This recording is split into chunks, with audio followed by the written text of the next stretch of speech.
ओम श्री परमात्मने नमः। ओम श्री गुरुभ्यो नमः। ओम श्री ऋषिभ्यो नमः। ओम सहना भवतु सहनौ भुनक्तु सह वीर्यं करवावहै तेजस्विनावधीतमस्तु मा विद्विषावहै। ओम शांति शांति शांति। सर्वेभ्यो नमः। देववाणी संस्कृतं यूट्यूब चलदृश्यं प्रति भवतां भवतीनांच हार्दं स्वागतम्। मित्रों, अष्टाध्यायी भाष्य प्रथमावृत्ति पंचमः अध्यायः चतुर्थः पादः कक्षा संख्या 61तमी 61वीं कक्षा को आज पढ़ेंगे। ठीक है, चलिएगा पुस्तक को ओपन कर लीजिएगा।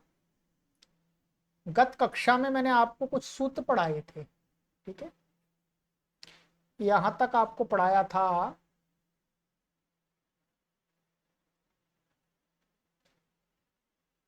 ऋक् पूरब्धूः पथामानक्षि, यहां तक पढ़ाया था। ठीक है, इनमें से एक सूत्र हमारा ये आया था,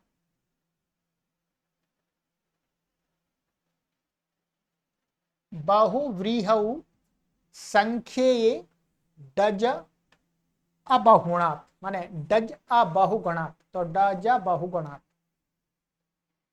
इस पर एक वार्तिक दिया था, वो वार्तिक रह गया था, उस वार्तिक को मैं आज पढ़ाऊंगा। ठीक है, क्योंकि पूरा समासांत प्रकरण हम सभी पाठकों को ध्यान में रख करके पढ़ा रहे हैं। क्रम से तो चल ही रहा है, परंतु जो केवल समासांत प्रकरण को ही पढ़ना चाहते हैं और समासांत प्रकरण के अंदर जो कुछ है विषय वस्तु है उस सारी को जानना चाहते हैं, तो उस दृष्टि से इन सूत्रों पर जो जो वार्तिक आएंगे, मुख्य रूप से वार्तिक ही हैं, कुछ कारिकाएं हैं, तो उनको सबको हम आपको पढ़ा देंगे साथ साथ में। ठीक है, तो इसलिए ये जो बहुव्रीहौ संख्ये डज अबहुगणात्, इस पर काशिका अथवा सिद्धांत कौमुदी में एक वार्तिक दिया है, उस वार्तिक को पढ़ लेते हैं। ठीक है, और आगे सभी वार्तिकों को पढ़ते जाएंगे। आप सभी को समझ में आएगा यदि आप शुरू से कक्षाओं को पढ़ के आ रहे हैं तो पूरी तरह से आपको वार्तिक समझ में आ जाएंगे।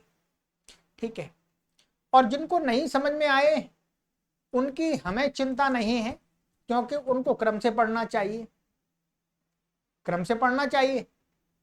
तो हम उनको ध्यान में रख करके पढ़ा रहे हैं। जो कुछ पहले से जानते हैं वो अधिक से अधिक गृहीत कर ले, अथवा इस क्रम में प्रारंभ से ही क्रमानुसार पढ़ के चल रहे हैं उन विद्यार्थियों को ध्यान में रख करके। ठीक है, एकदम मंडूक प्लुत गति से कूदने वाले पाठकों को हम ध्यान में नहीं रखते। ठीक है, क्योंकि मंडूक प्लुत गति वाले जो विद्यार्थी होते हैं, पाठक होते हैं, उनका कोई भरोसा नहीं होता, उनका कोई विश्वास नहीं होता। वो 1 2 3 दिन पढ़ते हैं, फिर छलांग लगा करके कहीं दूसरी जगह चले जाते हैं। ठीक है, तो ऐसे विद्यार्थियों को, ऐसे पाठकों को ध्यान में रख के हम नहीं पढ़ाते। चलिएगा, तो इस पर ये था कि बहुव्रीहौ संख्ये डज बहुगणात्, कि संख्या में वर्तमान जो बहुव्रीहि है, जो वहां पर संख्या व्यया सन्ना दूराधिक संख्या संख्ये से जो समास हुआ है, उसमें क्या है, बहु और अगण अवगण शब्द को छोड़ करके अन्य प्रातिपदिकों से समासांत डच प्रत्यय हो रहा था। ठीक है, अर्थात मुख्य रूप से ये जो सूत्र है ये एक समासांत प्रत्यय कौन से समास में कर रहा था, बहुव्रीहि में।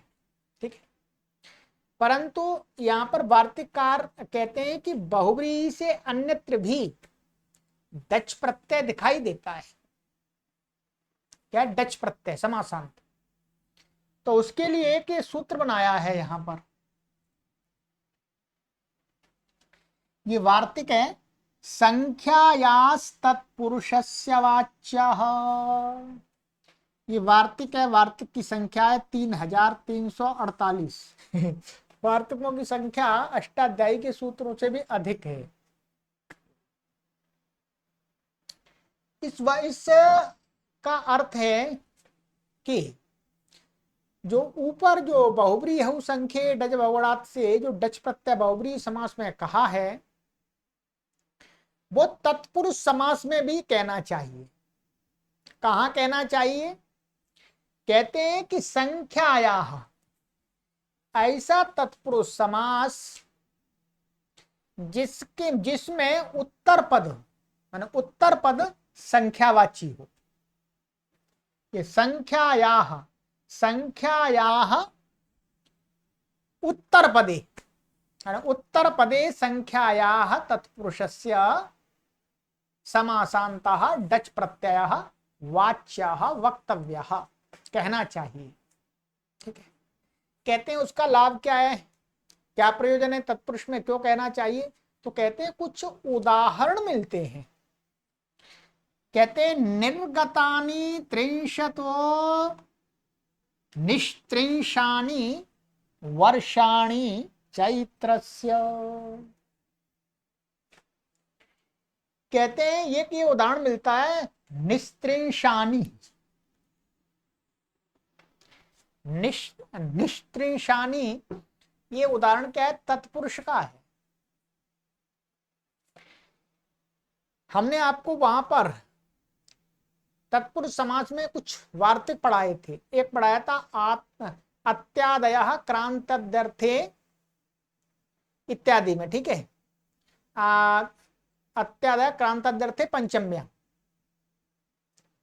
कि अत्यादि जो हैं शब्द हैं, अति आदि उपसर्ग हैं, उनका क्रांताद्यर्थ में माने अतिक्रमण अर्थ में वर्तमान जो पंचम्यंत पद है उसके साथ समास होता है। ठीक है, तो यहां पर निर्गतानि त्रिंशतः माने 30, त्रिंशतः माने 30 से, ये जो त्रिंशतः आपको दिख रहा है ये क्या है, पंचमी विभक्ति एक वचनांत का रूप है। त्रिंशत शब्द है, कहता तो बहुत को 30 को, परंतु क्या है, नित्य एक वचनांत है। त्रिंशत शब्द क्या है, नित्य एक वचनांत है, इसलिए इसके एक वचन में ही रूप चलते हैं। एक वचन में रूप चले तो त्रिंशतः बना दिया। 30 से माने इसका अर्थ है 30 से अतिक्रमण हो गया, माने निर्गतानी निकल गई हैं, 30 से अधिक निकल गई हैं वर्षाणी। तो ऐसे माने चैत्र नाम का कोई व्यक्ति है, उसका आयु 30 वर्ष से अधिक हो गया, 30 वर्ष से अधिक वर्ष हो गए। तो कह रहे हैं कि चैत्रस्य निस्त्रिंशानि वर्षाणि माने चैत्र के 30 वर्ष से अधिक बीत गए हैं, ये कहने का तात्पर्य है। तो यहां पर ये तत्पुरुष समास होता है। इसमें तत्पुरुष समास उसी वार्तिक से होता है, अत्यादया क्रांत्याद्यर्थे पंचम्या। ठीक है, तो यहां पर फिर इसमें समास हो गया। समास क्या, त्रिंशत शब्द था, इसको एक बार देख लीजिएगा, क्या था, त्रिंशत।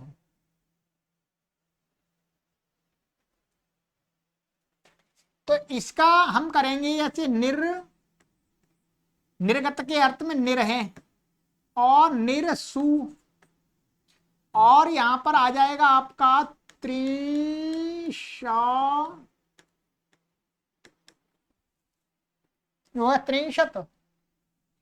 और ये पंचमी व्यक्ति एक वचनांत का रूप है, इसलिए क्या आएगा, नसी आएगा। त्रिंशत निर्सुत्रिंशत गसी दिख रहा होगा, कोई बात नहीं। चलिएगा मैं यहां पर आ जाता हूं बोर्ड पर।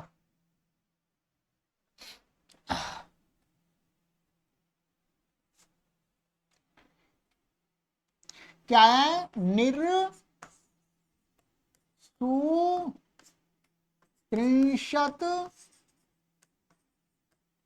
और ये नसी पंचमी का है, ठीक है। अब इसमें अत्यादया क्रांताद्यर्थे पंचम्याः इस वार्तिक से समास हो गया। समास हो गया, समास होने पर लुक आदि हो गया। क्या बच गया? निर और ये त्रिंशत। ये तत्पुरुष समास होता है। जो ये वार्तिक है ये क्या करता है? तत्पुरुष समास करता है।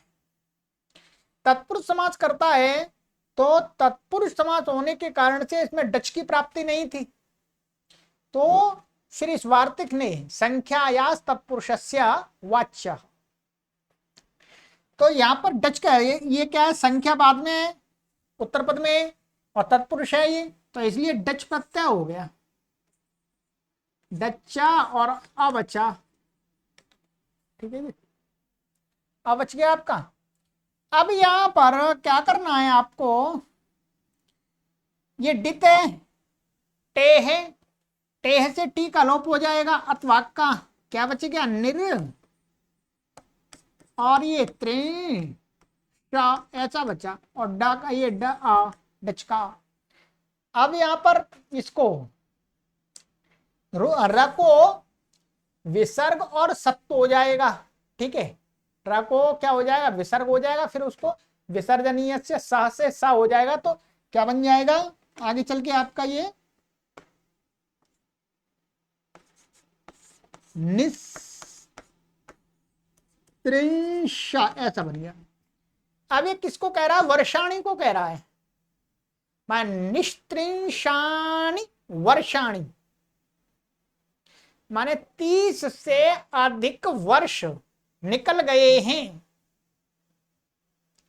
तो वर्षाणी बहुवचनांत है, नपुंसक लिंग है, तो यहां पर फिर क्या आ जाएगा? जस आ जाएगा। जस आदि आकर के और फिर इसको निस्त्रिंशानी ऐसा बन जाएगा।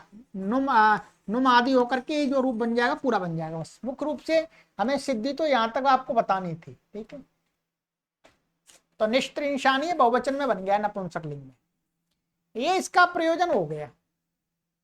यदि डच प्रत्यय नहीं होता तो ये शब्द नहीं बन पाता। इसी प्रकार से आगे दिया है।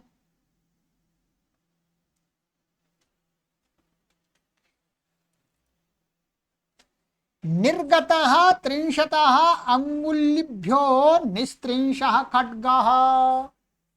तलवार, तलवार माने 30, ये क्या है? ध्यान रखेंगे। त्रिंशतः अंगुलिभ्यः, अंगुलिभ्य पंचमी व्यक्ति बहुवचनांत है। त्रिंशत शब्द इसका विशेषण है अंगुली का। कितनी अंगुली? 30। अब क्या? त्रिंशत शब्द हमेशा नित्य एक वचनांत है, इसलिए कहेगा 30 को, परंतु एक वचन का प्रत्यय आएगा, इसलिए उसका रूप ही क्या चलता है? त्रिंशत, त्रिंशता चल रहा है। ये पंचमी बहुवचन आ गया, क्योंकि ये तो बहुवचन को करे, परंतु ये त्रिंशत शब्द कहेगा बहुवचन को, परंतु क्या है?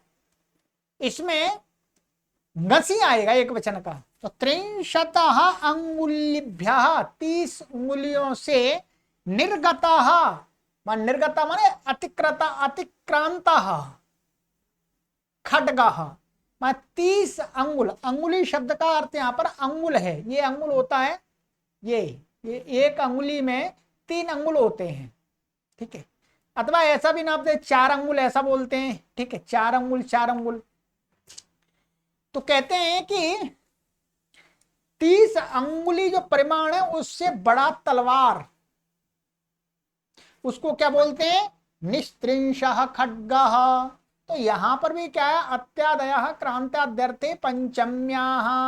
ये वही समास प्रकरण में देखिएगा, ये मैंने कुवति प्रादय आदि सूत्र पढ़ाए थे, वहां पर वार्तिक पे दिखाए थे आपको, ठीक है।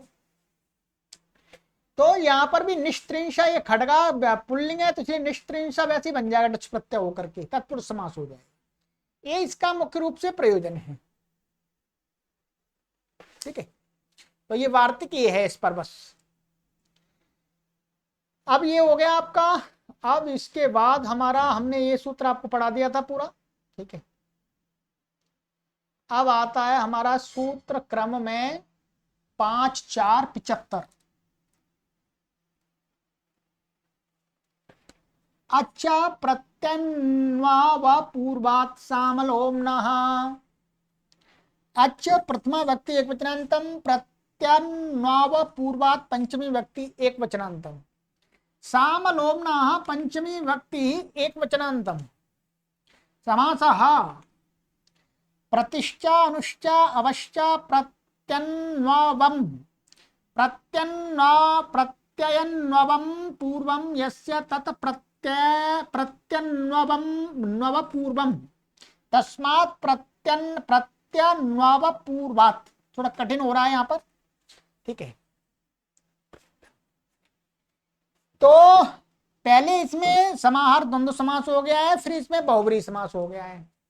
प्रति अनु अब ये वही है, निपात हैं, उपसर्ग हैं। ठीक है, ये पूर्व में है जिसके, वो प्रत्यन्वव पूर्व हो गया। ठीक है, द्वंद्व गर्भ बहुब्रीहि तो समाहार द्वंद्व है। अब इसमें साम च लोम च साम लोम तस्मात् साम लोम्नः, ये भी समाहार द्वंद्व समास है। ठीक है, दो शब्द हैं, एक वचन है। अनुवृत्ति आ रही है समासांता तद्धिता ज्ञाप प्रातिपदिकात् प्रत्यय परश्च। ठीक है,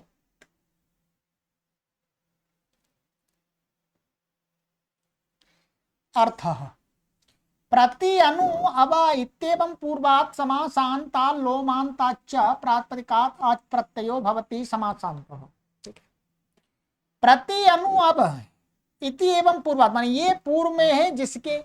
ऐसे कौन से शब्द? सामन, माने सामंतात, सामंतात का अर्थ हो गया सामन शब्द है नकारांत, सामन अंत वाला अथवा लोमन अंत वाला, उनसे अच प्रत्यय हो जाता है समासांतः। समासांत समासस्य अवयवः। उदाहरण दिया यहां पर, प्रतिसामम, अनुसामम, अवसामम, प्रतिलोमम, अनुलोमम, अवलोमम। अब ध्यान रखेंगे यहां पर इस सूत्र के अंदर कोई विशेष समास नहीं कहा कि बहुब्रीहि ही हो, तत्पुरुष ही हो, अव्ययी भाव ही हो। ये उदाहरण आपके बहुब्रीहि में भी बन सकते हैं, ये उदाहरण आपके तत्पुरुष में भी बन सकते हैं, और ये उदाहरण आपके अव्ययी भाव समास के भी बन सकते हैं। अब आपको प्रसंग के अनुसार, अर्थ के अनुसार आपको संबंध लगाना पड़ेगा कि कौन सा समास हो रहा है। ये सूत्र समास मात्र में समासांत प्रत्यय कर रहा है। बोलो क्या? समास, कोई विशेष समास का नाम नहीं लिया। जैसे वहां पर बहुब्रीहि संख्ये डज अबहुगणात् में बहुब्रीहि संख्ये का समान नाम लिया था, यहां पर नहीं। तो इसमें तीनों में हो जाएगा। ठीक है, इसमें क्या होगा प्रक्रिया, जब भी आप देखेंगे इसमें यदि बहुब्रीहि करना है तो अलग प्रकार से विग्रह करना पड़ेगा, कर्म और तत्पुरुष करना है तो अलग प्रकार से विग्रह करना पड़ेगा, और अव्ययी भाव करना है तो अलग प्रकार से विग्रह करना पड़ेगा। विग्रह में भी नहीं देखना वास्तव में। ठीक है, मोटा मोटा हम एक ले लेते हैं। ठीक है, तो यहां पर क्या है, देखिए प्रतिसाम, तो यहां पर क्या है, प्रति सु और सामन शब्द है वास्तव में। ठीक है,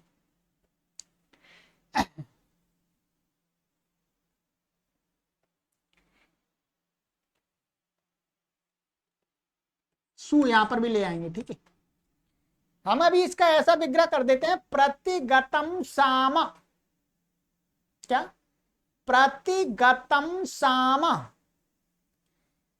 प्रतिगतम साम अर्थात इसमें हमने कर दिया कुगति प्रादय से समास कर दिया। क्या? कुगति प्रादय से। प्रतिगतम के अर्थ में प्रति आ रहा है और ये सामन आ रहा है। प्रतिगतम साम का अर्थ हो गया कि जो साम है, साम उच्चारण है सामवेद का, वो थोड़ा सा उठा हुआ ऊंचे स्वर में, ठीक है, ऊंचे स्वर वाला सामवेद का उच्चारण, सामवेद मंत्रों का उच्चारण क्या कहलाएगा? प्रतिसामम। ठीक है, तो ये हो गया। अभी यहां पर क्या कर दिया हमने? कुगति प्रादय से समास कर दिया हमने। अभी कुगति प्राय तत्पुरुष ले लिया, समास हो गया। प्रति से उत्तर सामन है, सामन। अब इससे क्या प्रत्यय हो गया? अच प्रत्यय हो गया। यहां पर क्या हो गया बोलो? अच प्रत्यय हो गया। अभी अच प्रत्यय हो गया आपका। अब यहां पर नस तद्धिते भसंज्ञा, नस तद्धिते टी का लोप हो गया, तो प्रतिसाम अप्रतिसाम।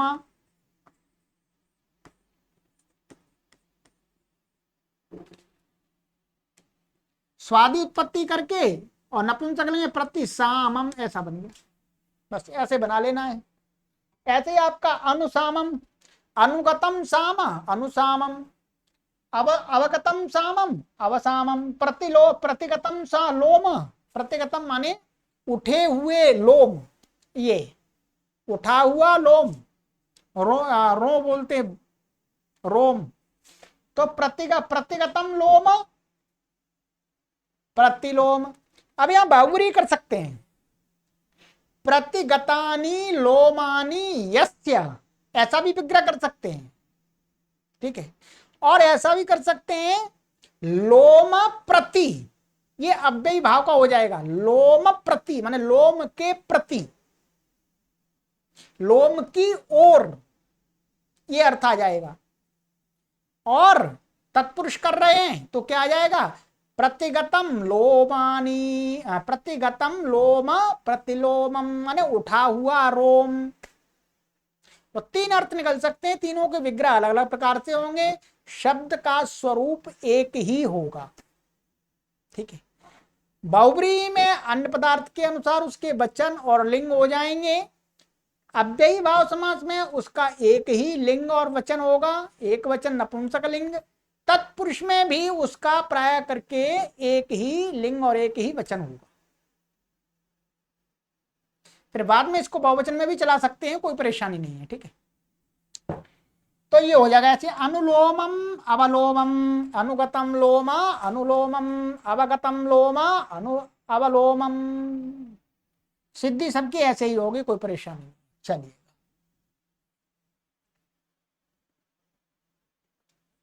अब यहां पर एक वार्तिक है, वार्तिक आपको दिखा देते हैं। ये काशिका है, वार्तिक काशिका में अथवा सिद्धांत कौमुदी के अंदर होते हैं। अच्छा, वार्तिक यहां पर एक कारिका है, कारिका वार्तिक, वार्तिक रूप में ये कारिका ही है वास्तव में। ये मैंने आपको वहां पर समास प्रकरण में द्वितीय अध्याय के प्रथम पाद में पढ़ाया भी था, आपको ध्यान होगा तो। अब दोबारा इसको समझ लीजिएगा। यहां कहते हैं कि जो अच्छा प्रत्यन्वय पूर्वात साम लोमना जो सूत्र है, उसमें अच प्रत्यय जो कहा है वो उससे अन्यत्र भी हमें कहना चाहिए, क्योंकि प्राप्त होता है। उसके लिए कारिका बना दी इन्होंने। कृष्णोदक पांडुर्वाया भूमेरच प्रत्यय स्मृतः, गोदावरीयाश्च नद्याश्च संख्याया उत्तरे यदि। ठीक है, इसका अर्थ समझ लीजिएगा। ये कहते हैं कि कृष्ण शब्द, उदक शब्द और पांडु शब्द, ठीक है, पांडुर्वा माने कृष्णोदक पांडुर्वा या भूमे है। ठीक है,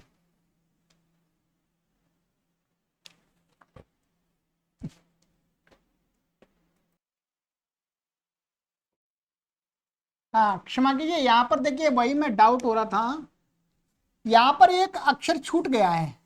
यहां पर ये, यहां पर वास्तव में क्या है, ये छूटा हुआ है। प्रिंट में वही मेरी समझ में नहीं आ रहा मैंने कि ये क्या हुआ। या ऐसा है कृष्णोदक पांडु पूर्वाया, ऐसा है वास्तव में कृष्णोदक पांडु पूर्वाया भूमेर्च प्रत्यय स्मृतः गोदावरीयाश्च नद्याश्च संख्याया उत्तरे यदि। या मैंने इसमें देखा भी तो यहाँ प्रिंटिंग मिस्टेक हो रही है, ठीक है। तो इसका अर्थ है कि कृष्ण शब्द और उदक शब्द और पांडु शब्द पूर्व वाला, ठीक है। माने कृष्ण शब्द पूर्व पद में है, उदक शब्द पूर्व पद में है, अथवा पांडु शब्द पूर्व पद में है, किसके? भू में है, ऐसा भूमि शब्द। अतः भूमि से पूर्व में ये पद हैं तो क्या है? अच प्रत्यय स्मृतः, तो इसको समासांत अच प्रत्यय स्मरण किया गया है, अर्थात आचार्यों के द्वारा कहा गया है, बताया गया है। और कहते हैं और कहा गोदावरीयाश्च नद्याश्च संख्याया उत्तरे यदि। यदि गोदावरिया और नदी, मतलब गोदावरी और नदी, ये शब्द संख्यावाची से उत्तरे, उत्तर में मिल जाए तो इनसे माना गोदावरी से पूर्व में संख्यावाची शब्द होना चाहिए,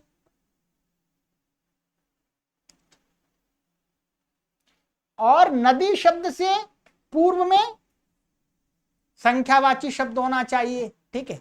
माने संख्यावाची शब्द से उत्तर गोदावरी से, गोदावरिया नद्या, नदी, नदी शब्द है, नद्या से ये क्या कहना चाहिए? अच प्रत्यय स्मृत, अच प्रत्यय बताया गया है, कहा गया है, ठीक है। समझ में आ गया अर्थ आपको? अब यहां पर उदाहरण देख लीजिएगा इसके। जैसे कृष्ण भूमः, तो यहां पर क्या है? यहां पर कोई समास नहीं है ऐसा विशेष, बस कृष्ण भूमि शब्द है। यहाँ समस्त पद हमने ले लिया कृष्ण भूमि।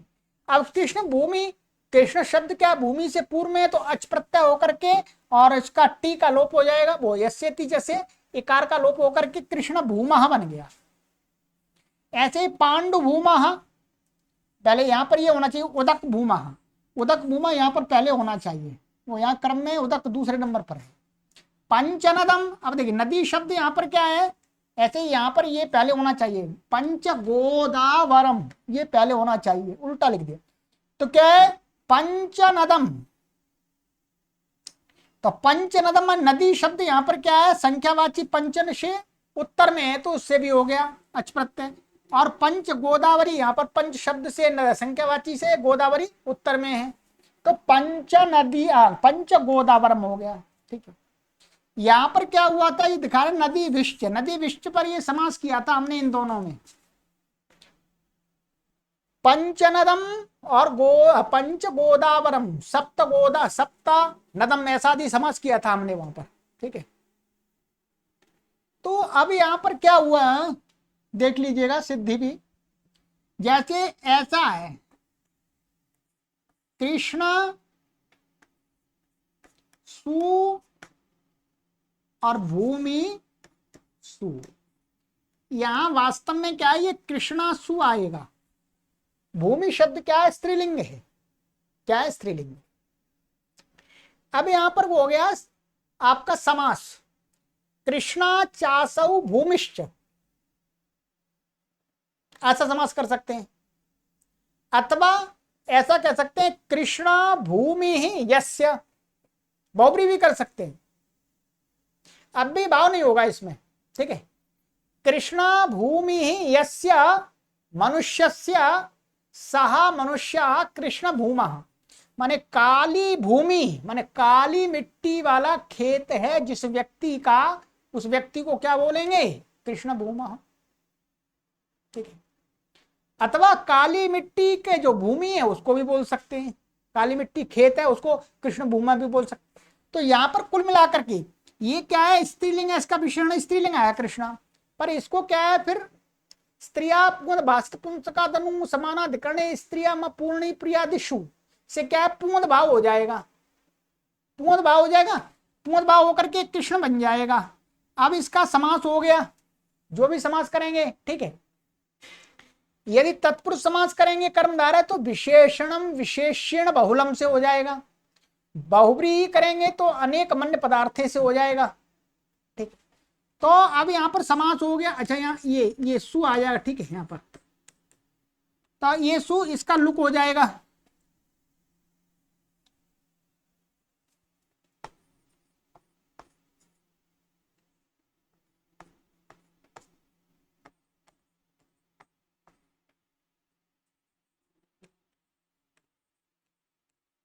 ठीक है, ऐसा। अभी इसको पूर्ण भाव हो गया तो कृष्ण बच गया और ये समास हो गया। क्या बन गया? कृष्ण भूमि। अब इससे अच प्रत्यय हो गया समासांत।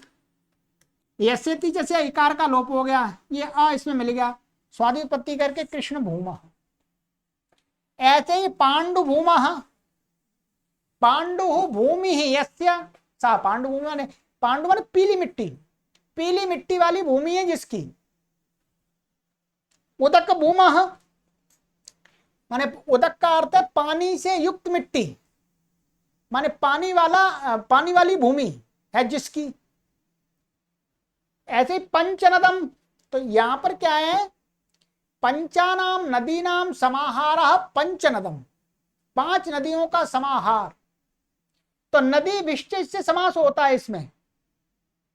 ठीक है, तो पंच नदम, पंच नदी बन जाएगा, पंचन नदी। और फिर सिद्धि वहीं करा दिया आपको दूसरे अध्याय में। और फिर अच प्रत्यय हो जाएगा, ऐसे जैसे ईकार का लोप हो जाएगा तो पंच नदम बन जाएगा, नपुंसक लिंग है समाहार में। पंच गोदावरम। ठीक है, तो ऐसे पंच गोदावरी और अच हो गया, ऐसे जैसे ईकार का लोप हो गया तो पंच गोदावरम बन गया, ये बनता है। ठीक है, तो ये यहां पर वार्तिक आपको ध्यान रखना है। वो ये कार्य का कह सकते हैं, वार्तिक भी इसको बना दिया लोगों ने। ठीक है, लोगों ने अर्थात पहले वार्तिक रूप में भी प्रचलित होगा, फिर उसके कार्य का रूप में भी बन गया है। ये कार्य का माने श्लोक है कुछ कार्य काशिका में। अब इस कारिका को दोबारा और समझ लीजिए एक बार। क्या कहता है? कृष्णोदक पांडु पूर्वाया भूमेर च प्रत्यया स्मृता गोदावरियाश्च नद्याश्च संख्याया उत्तरे यदि। कहते हैं भूमि शब्द कैसा होना चाहिए? कृष्ण पूर्व वाला, कृष्ण शब्द पूर्व वाला, उदक शब्द पूर्व वाला था, पांडु पूर्व वाला। तो उससे क्या कहना चाहिए? समासांत अच प्रत्यय कहना चाहिए, मैंने कहा गया है। स्मृता का अर्थ हम अपनी सुविधा के अनुसार लगाएंगे। कहा गया है, कहना चाहिए, बताया गया है, जानना चाहिए, सभी अर्थ लगेंगे। और कहते हैं संख्या या उत्तरे, मान संख्या से उत्तर, यदि संख्यावाची शब्द से, संख्यावाची शब्द से उत्तर यदि गोदावरियाश्च नद्याश्च, गोदावरी शब्द है तो उससे भी अच्छ हो जाएगा, और नदी शब्द है तो उससे भी अच्छ हो जाएगा। ठीक, ये इसका अर्थ। तो इस सूत्र पर हमें ये वार्तिक भी स्मरण रखना है। अब इसके बाद आता है हमारा अक्ष्णो दर्शनात्। अक्ष्णः पंचमी व्यक्ति उपनान्तम, अदर्शनात् पंचमी व्यक्ति एक वचनान्तम। समासः अदर्शनात् इत्यत्र नहीं तत्पुरुषः, न दर्शनम अदर्शनम तस्मात् अदर्शनात् नहीं तत्पुरुष समास हो गया। अनुवृत्ति अच समासांता तद्धिता ज्ञाप्रातिपदिकात् प्रत्ययः परश्च। ठीक है, अर्थ दर्शनात् अन्यत्र योक्षि शब्दस्तदन्तादच प्रत्ययो भवति। कहते हैं दर्शन से अन्यत्र जो अक्षी शब्द है वो यदि समास में आता है अंत में, तो उससे क्या तदंत से अच प्रत्यय होता है समासान। अक्षी का शब्द होता है आंख, और आंख को अक्षी क्यों कहते हैं? क्योंकि इसके द्वारा देखा जाता है। अक्षी वास्तव में दर्शन का विषय है। ठीक है, तो ये कह रहे हैं अक्षी शब्द यदि देखने का विषय ना हो, मतलब ये वाला आंख है, इसको नहीं कहे तो किसको कहेगा? तो कहते हैं कभी ये उपमा में प्रयोग हो रहा हो। क्या? उपमा में, जब समास के अंदर उपमा में इस अक्षी शब्द का प्रयोग हो रहा हो तो वो क्या हो जाएगा, आदर्शन विषयक हो जाएगा, अर्थात इस देखने के विषय वाली आंख से भिन्न अर्थ को कहने वाला हो जाएगा, माने उपमा रूप में होगा, तब उससे समासांत अच प्रत्यय होता है, ऐसा कहना चाहिए। जब एकदम मुख्य वृत्ति, प्रधान वृत्ति जब उसका अर्थ होगा आंख, तब नहीं होगा। ठीक है, जैसे कहते उदाहरण में, लवणम अक्षी इव लवणाक्षम पुष्करम अक्षी इव पुष्कराक्षम। अब यहां पर क्या है, उपमा में लिया है। लवणम माने नमक, जो नमक की डेली होती है, टुकड़े, खंड, पार्ट, तो क्या अक्षी इव आंख के समान, माने आंख के आकार वाला जो नमक होता है वो बहुत सुंदर नमक होता है, उसको अच्छा नमक माना जाता है। तो यहाँ का लवणम अक्षी इव, ये नमक अक्षी के समान है। तो अक्षी शब्द यहाँ पर आंख के लिए प्रयोग नहीं हो रहा, उपमा से नमक को प्रयोग कह रहा है। ये लवण कैसा, आंख के समान है। तो इव लवणाक्षम, तो यहाँ पर लवण और अक्षी का समास हो गया है, उपमितम व्याघ्रादि भी से समास हुआ है, ये पढ़ा दिया था आपको पहले ही। ठीक है, तो यहां पर लवण और अक्षी का समास हो, लवणाक्षी बन गया, और फिर इससे अच प्रत्यय होकर के यस्य जैसे एकार का लोप हो गया, तो लवणाक्षम लवणम, नपुंसक लेंगे नपुंसक। पुष्करम अक्षी इवा पुष्कराक्षम, पुष्कर माने जो कमल, आंख के समान एकदम सुंदर कमल, तो पुष्कराक्षम पुष्करम पुष्कराक्षम, तो पुष्कराक्षम ने जैसा ऐसा कमल जो आंख के सुंदर सुंदर है, आंख के समान। ठीक, तो ये समास हो जाएगा। अब यहां पर लिखा है, गुरुजी ने उसको पढ़ लीजिएगा, बता दिया मैंने वैसे आपको।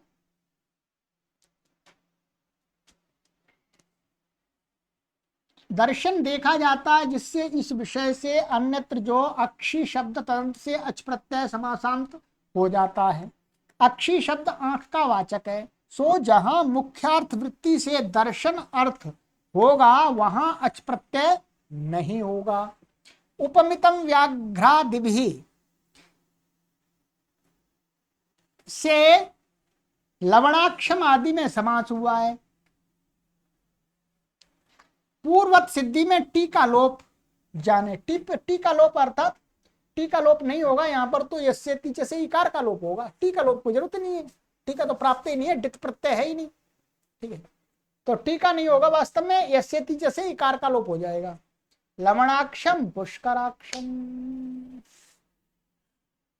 चलिए, ये हो गया आपका। अब आ रहा है आपका ये बहुत बड़ा सूत्र,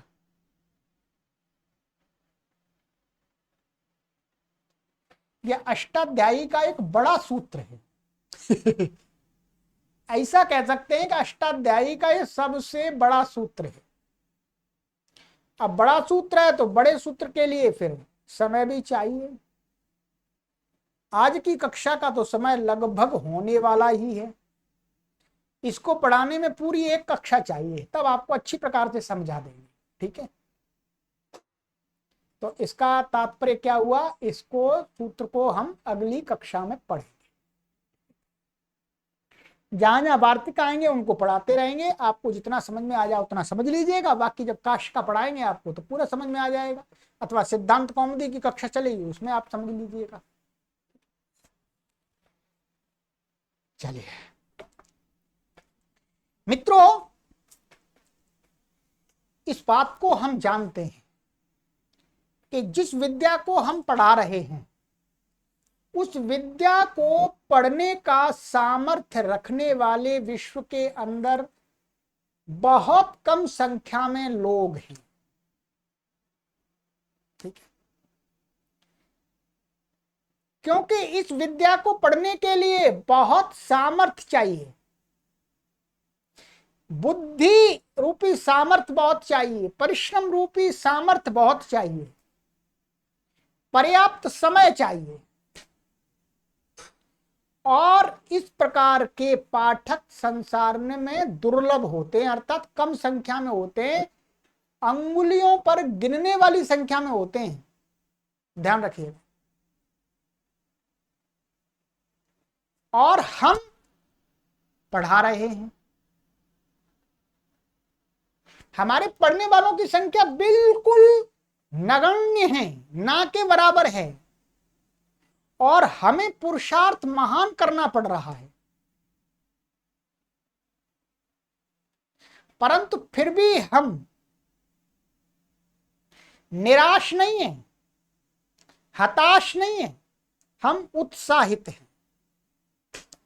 उत्साहित इसलिए हैं कि बहुत सारे लोग, बहुत सारे का अर्थ है अधिकतर लोग, संस्कृत भाषा को एक मजाक समझते हैं, संस्कृत भाषा को एक जोक समझते हैं,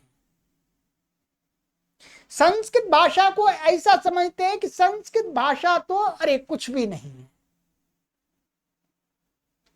उन करोड़ों लोगों को, नकारात्मक सोच वाले लोगों के लिए हम एक संदेश दे रहे हैं,